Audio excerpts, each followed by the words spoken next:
first day of spring, just attitude of the team being back, and obviously much talk about the quarterback race. Is it still wide open, and is there a pecking order? No, right now, we're going to roll those guys like we did last year, and today was just to get moving around. Our first day off of spring break, and we wanted to get going. We're going to do spring practice in 4 weeks. Usually we do it in 5. We would typically start the week before spring break. We decided to push that back because of how late the season ended. So today we wanted to just make sure we're getting guys moving around. Didn't want to get any soft tissue or anything like that. Just to start, we'll take tomorrow, and then Wednesday, we'll do more against each other, and then ramp it up again on Friday. And then from there on out, the cadence will be Monday, Tuesday, Thursday, Saturday, going all the way to the spring game. And we're going to assess it and try to do as much as we can that day, even though we're calling it a showcase. We're going to try to do as much as we can during that game based on health and those type of things, because I think it's important for some of our guys to get on the field. And going back to the quarterback situation, want to see what that looks like on the field in front of the great crowd, because our first game is against Texas this year, so we got to come out of the gates running. As you guys kind of get things going here, you're obviously building coming off of a national championship. That changes things, I imagine, being targeted and trying to get guys motivated in the same way they were before. Just the challenges at this time of year to build back. Do you lean on people that have gone through similar runs before, or kind of how do you approach that? Appreciate your St. Patrick's Day colors, representing the Irish. It's good. We had a meeting early on with our leadership committee, and one of the first things we had as we go through our first presentation of how we want to talk to our team during the winter program. And Mick and I, show the presentation to leadership group and look for feedback. If they agree, if they don't agree, if they want to add things, delete things, and we have discussion. And one of the first things was reinforce the culture. And after the end of the meeting, it was we have to rebuild the culture because this team hasn't done anything. There's guys on this team that don't know the culture yet. They were fortunate enough to be with the team during the last 2 games, which was great to see. And I give a lot of credit to the seniors who last year really embraced them coming to be a part of the program. I've seen it before in years past where there's a little bit of a feeling, well, they're not really part of our team. We've put all the work in, it's a little bit of a distraction. Our older guys felt like it was good to allow them to see what the brotherhood's all about, to pass down what it means to be a Buckeye and our culture, introduce them to that. And so I thought that was great, but the leaders of this group decided that, they want to take some of the stuff down, some of the national championship things down in the facility, because they realized we didn't win a national championship. Last year's team did. And that was a good start, because that's the right mentality to have, is that we got to start this thing from scratch and build from there.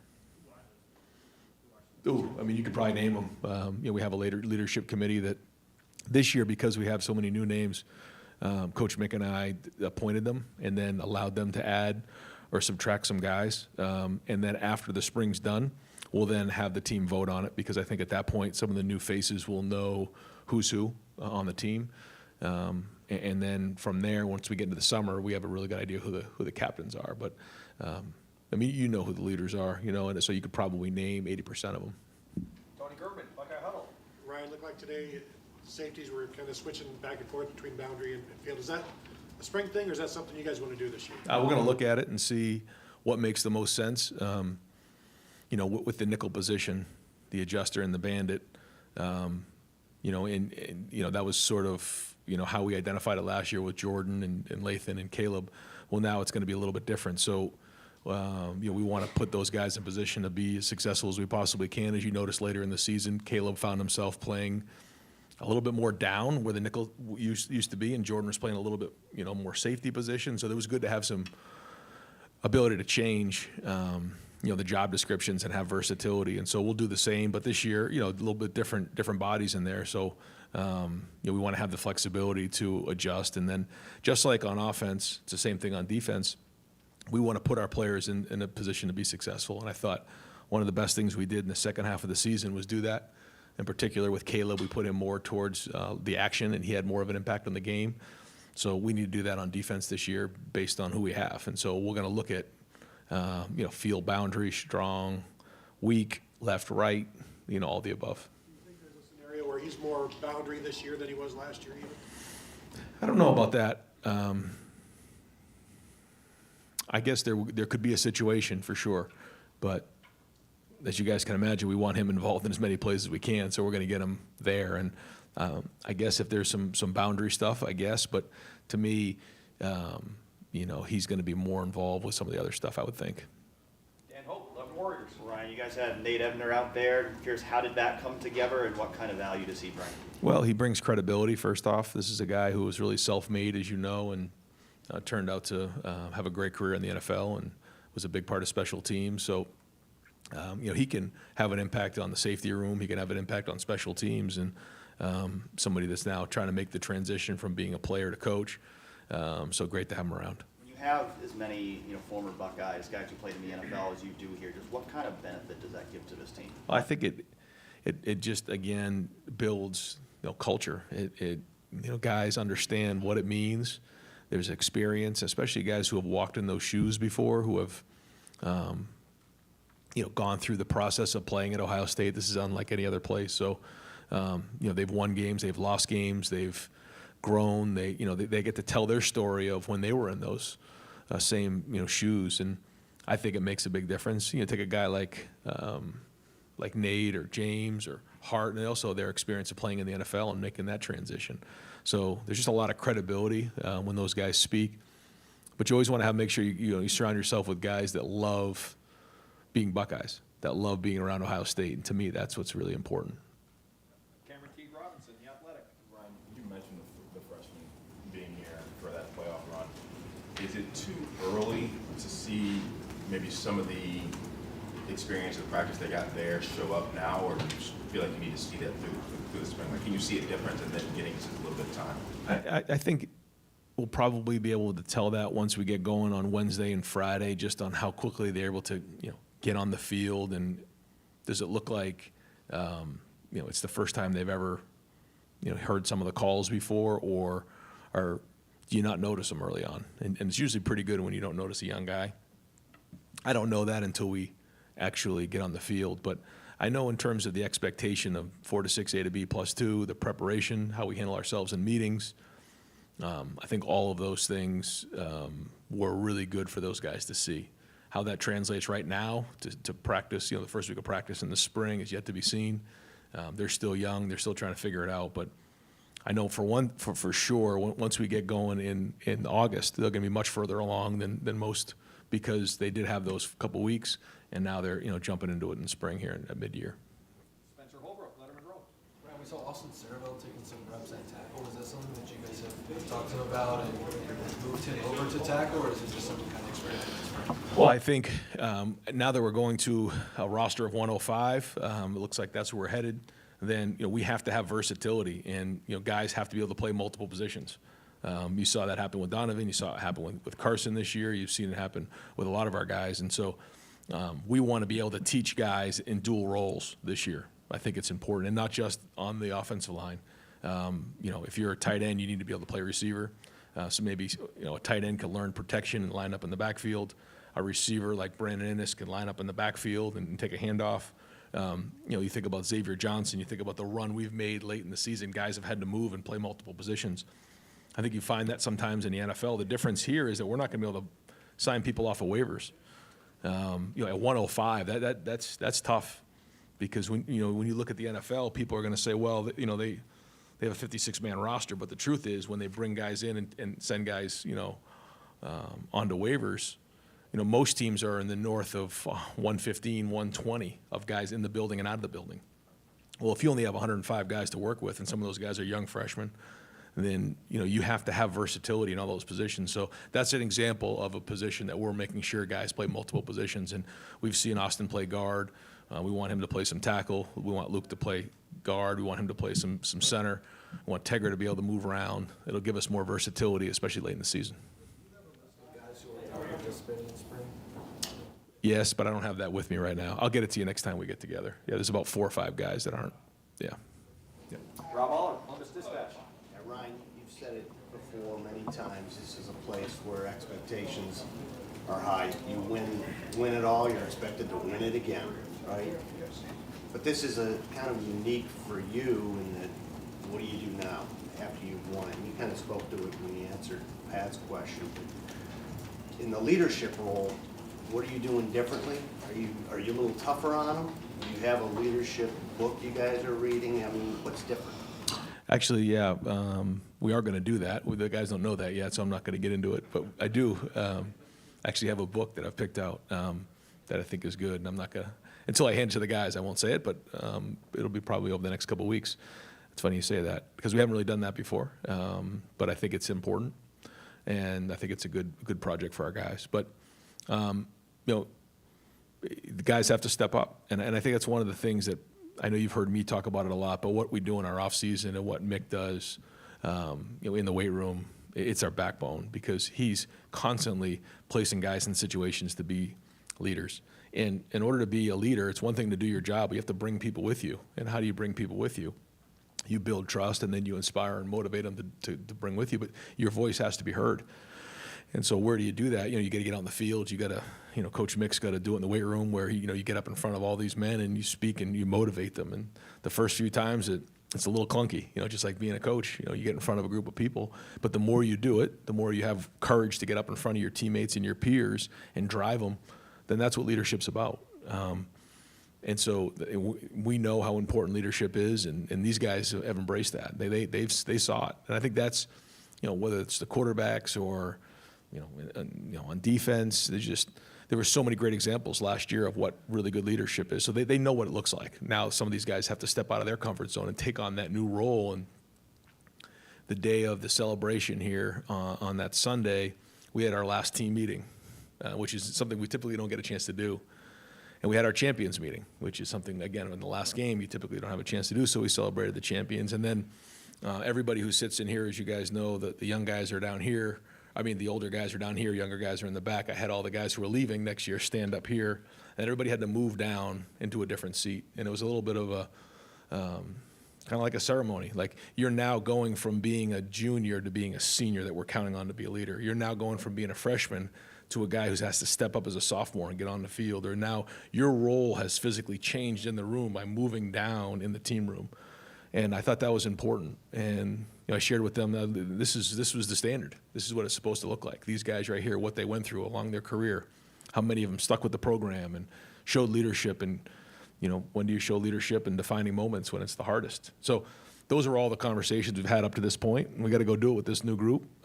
We're trying not to talk about last year's group, but it is good to have that example moving forward of what it's supposed to look like. Just curious, real quick, did you talk to anyone else, whether it's Urban or Jim Tressel or anything, of how to follow up a title, or you plan on doing that, or how have you sort of thought about how to do this differently? Yeah, just I have a chance to speak to a lot of different coaches, which is great, and it's you know, it's a blessing. You know, so many different people reach out, you know, after you win something, and you get a chance to share ideas and thoughts. And but at the end of the day, like, to me, it's the process. You know, you have to trust your process and trust your culture. And really, to me, what, you know, that last run just solidified, I think, for everybody in the building, is just like the culture works, the system works, how we do it, our process works. Like, it just gave credibility to everything we're doing. And, you know, truth be told, when you're a first-time head coach and you haven't done it before and you become the head coach at Ohio State, like, you typically don't get the benefit of the doubt until you win it all, you know, because, you know, you haven't really done it yet. It's like anything else. And so now we have the testimony moving forward, and I think for our guys, that's the most powerful thing we can do. Austin Ward, podcast. Ryan, what makes C.J. Hicks a good fit in that defensive line group? Well, I think the first thing is, you know, his quickness off the edge. He's got a great first step. He's powerful for somebody maybe who, like, isn't as big or strong as maybe some of the defensive ends we've had. He can really get skinny around the edge and reduce the surface area. Has a good knack for rushing the passer. And so we messed around a little bit with it last year, but now we're going to it more full time. Stephen Means, Cleveland.com. No one was expecting you to come in here and name a starting quarterback today, obviously. But you typically put on a timeline for when those quarterbacks have been named. Maybe some of that is when you feel comfortable doing it versus when they actually go out there and win the job and do all the stuff you're talking about here. Does that competition have to be close? Does it have to always go in the fall camp? Or is there ever a scenario where you could get to the end of spring and realistically feel like you have your guy and you publicly name him? Yeah, I do. I think so. Yeah, I can't tell you that I've felt that since I've been here. I think there's been leaders in the clubhouse, you know, and we've told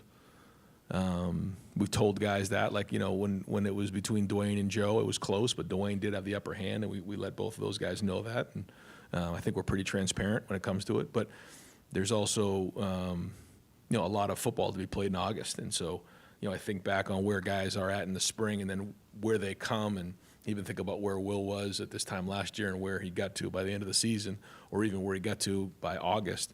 That was a huge jump. So we try not to make, like, you know, hasty decisions. We try to make sure we're thorough, but if somebody's that much further ahead, then someone's that much further ahead. What is the difference between, essentially, like you said, you've had leaders in the clubhouse before, but not to the point of they got to the finish line.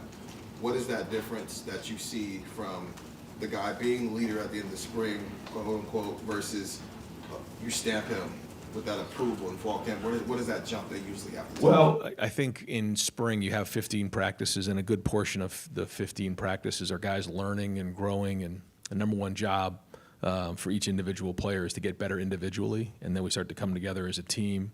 And so, well, we will have some team opportunities in the spring, but a lot of it is you know, individually getting better. It's 7-on-7, it's teamwork, it's, you know, more segmented. Teamwork is, you know, usually a blitz period, a second and long, a third down, a red zone, things like that, and we're learning and we're teaching.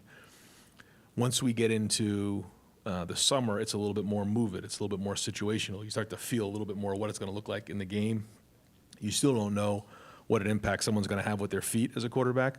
It's the same thing at running back. It's hard to judge, especially coming out of the spring. So I just think that, first off, there's more practices in the preseason, and secondly, it's a little bit more game-like, and you're further along.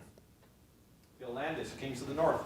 Ryan, as you continue to roll the quarterbacks, as you said, what do you want their mindset to be? Is it go win the job, or is it get better? Is it some balance of those two things? Yeah, it's a great question, because I think it's easy for people on the outside, you know, family members, friends, agents, things like that, mentors, go win the job. Well, there's so much that comes with winning the job, and as you guys know, the quarterback position, there's just so much that goes with it. So to me, it's the process of understanding how to get better, and then continually working. And when you make a mistake, you learn from that mistake and you grow quickly.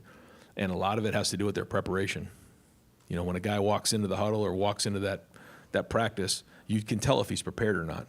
I mean, if he's up there, and I say it all the time, the first level of understanding is what. If you don't know what to do, you have no chance of playing quarterback at Ohio State.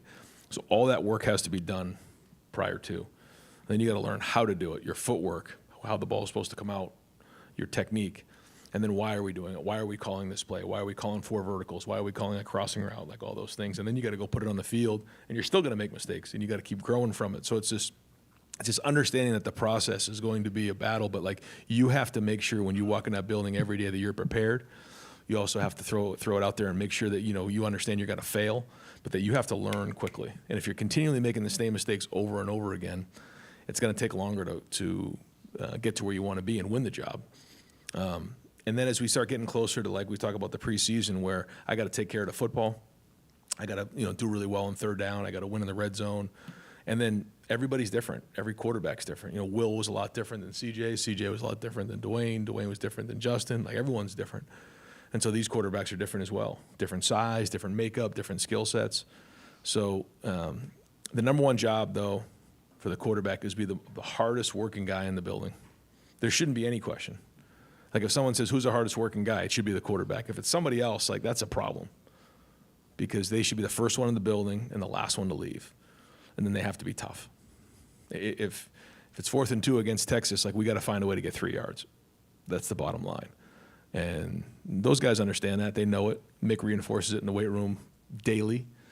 But those are some of the things that we talk about at quarterback.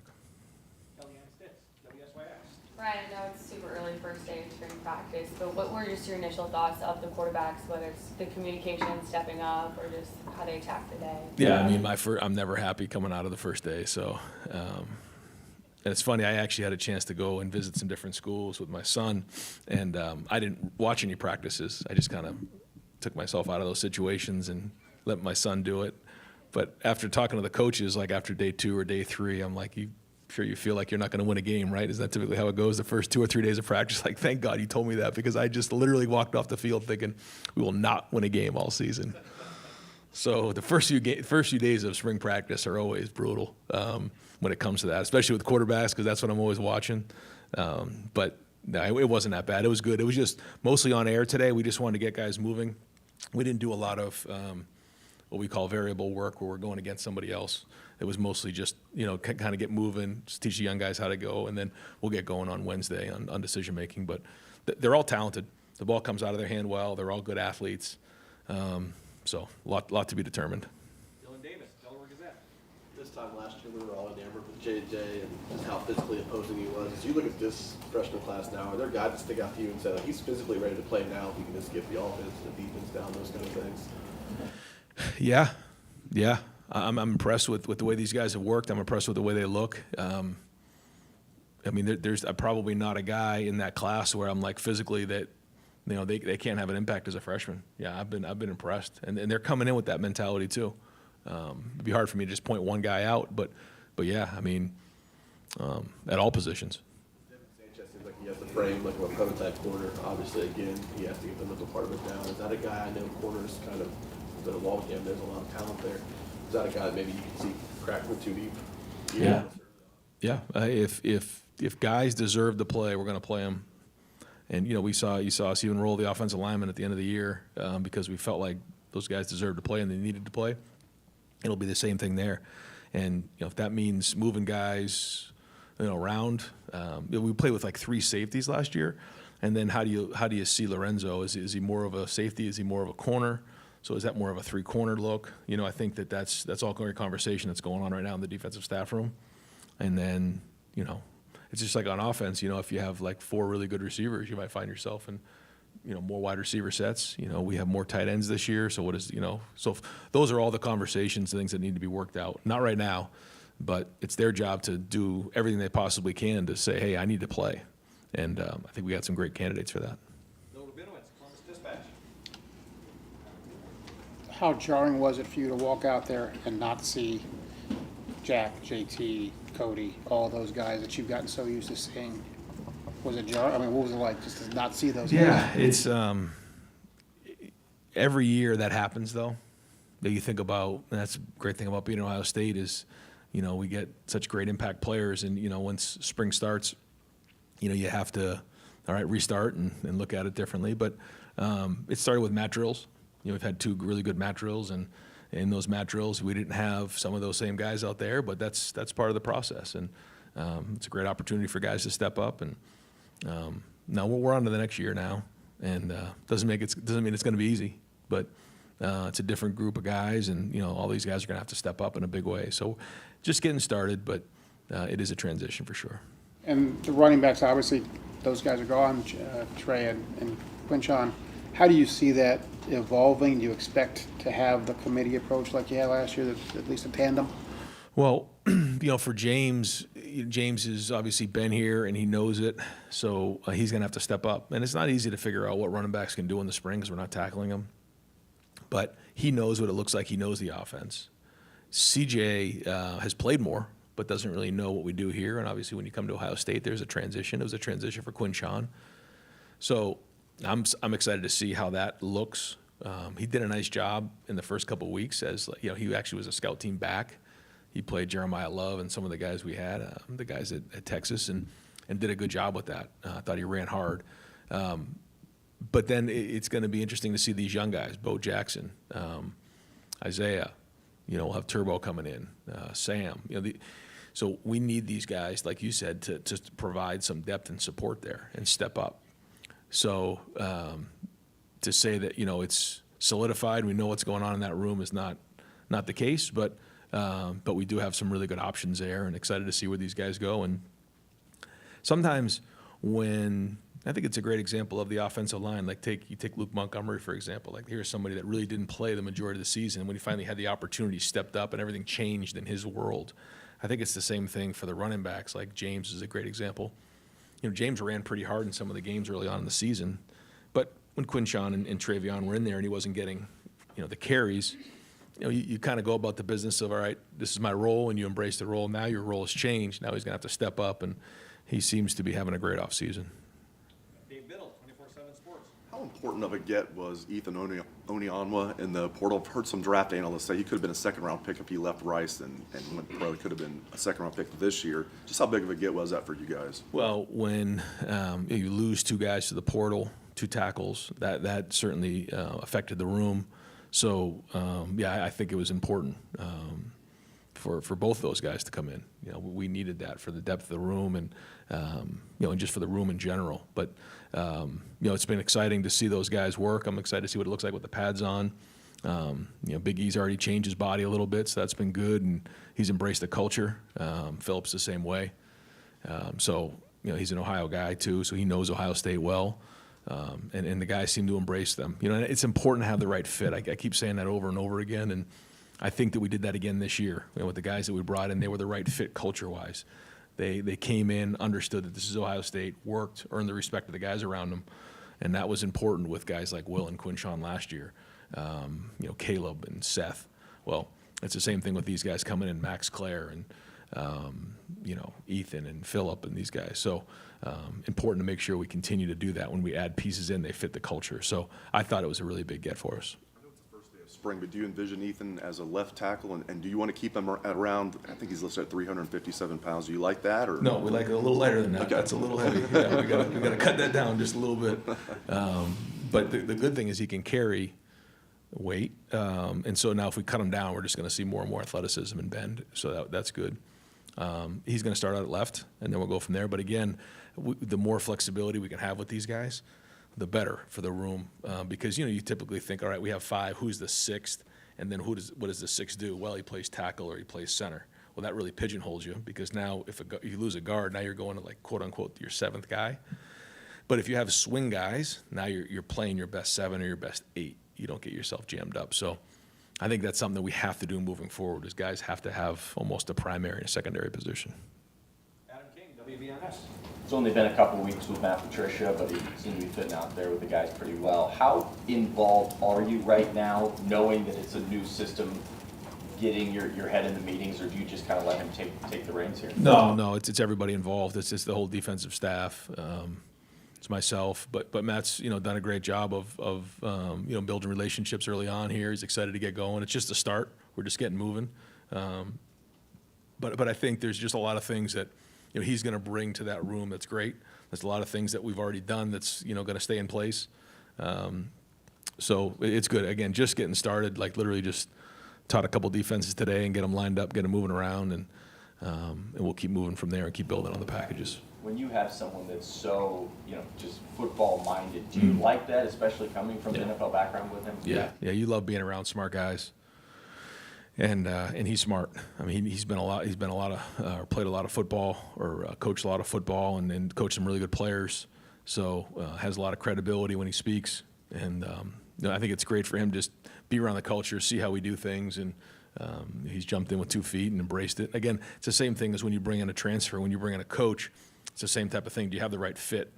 And I think it takes a certain guy to be able to walk into a room with, you know, 4 other coaches like James and Larry and Tim and Matt, and be able to embrace what's already been here. We just won a national championship, but then also, you know, look to enhance.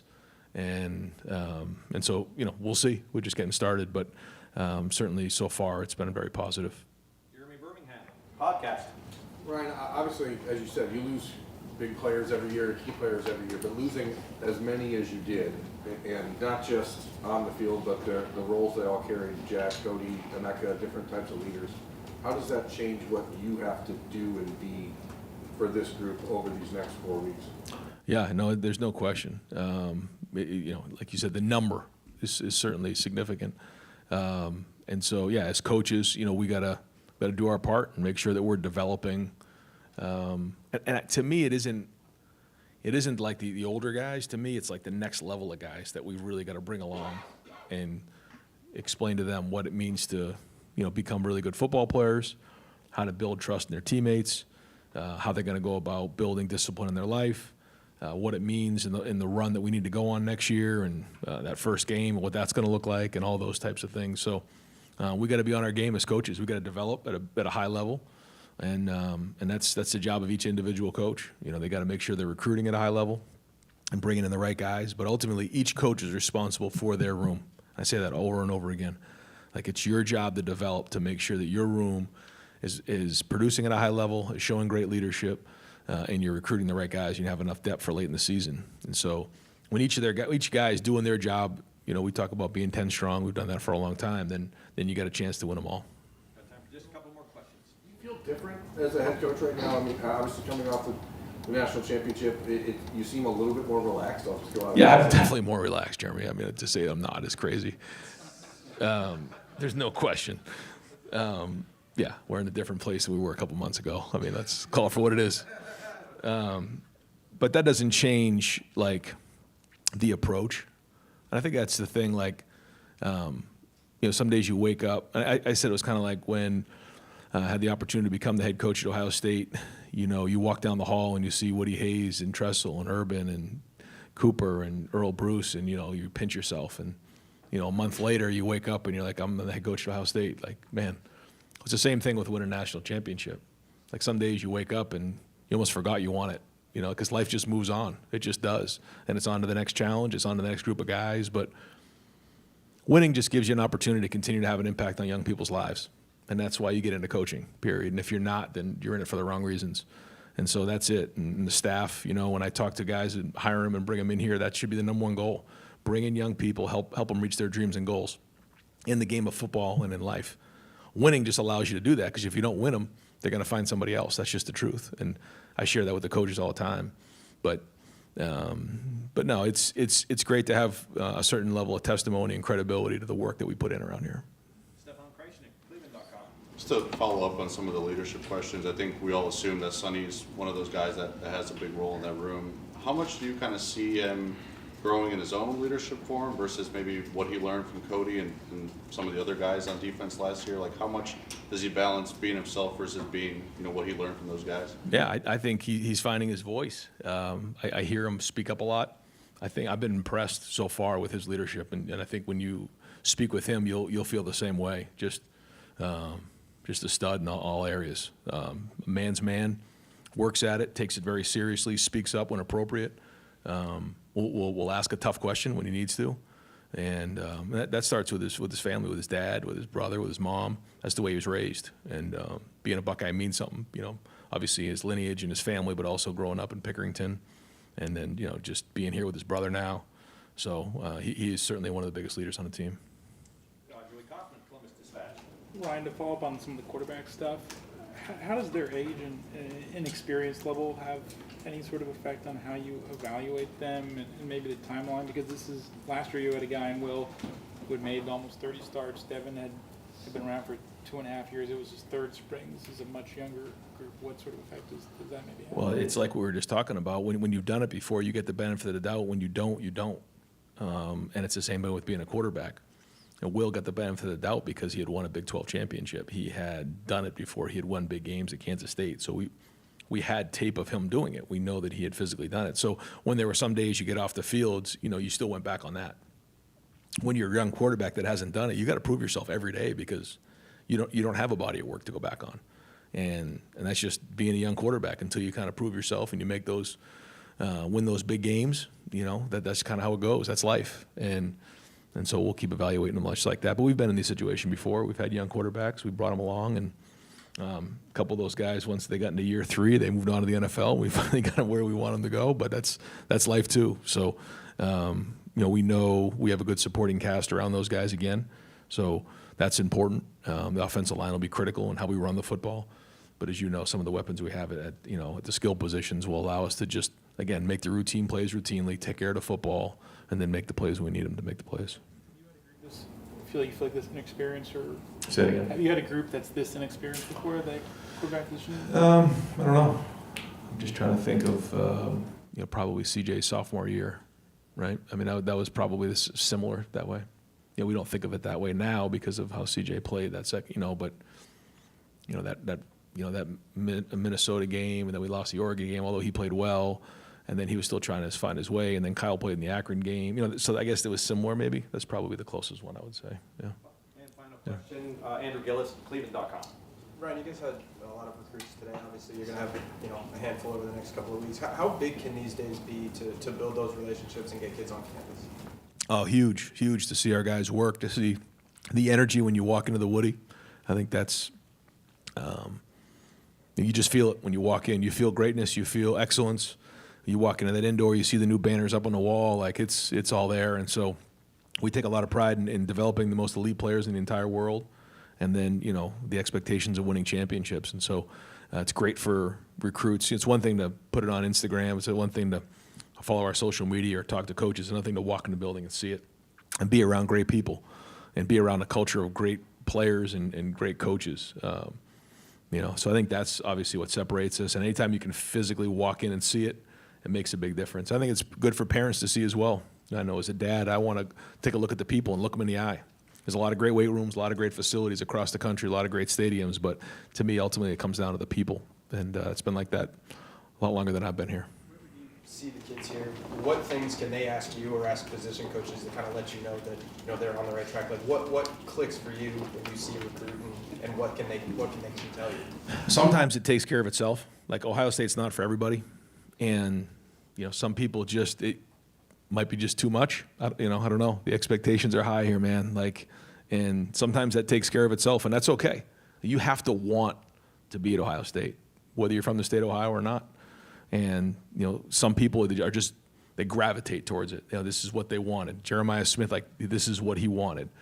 I could name a bunch of guys that are that way. They wanted to be around this, where every day when you walk on that field, it is a war. I mean, you have to compete every single day for your position.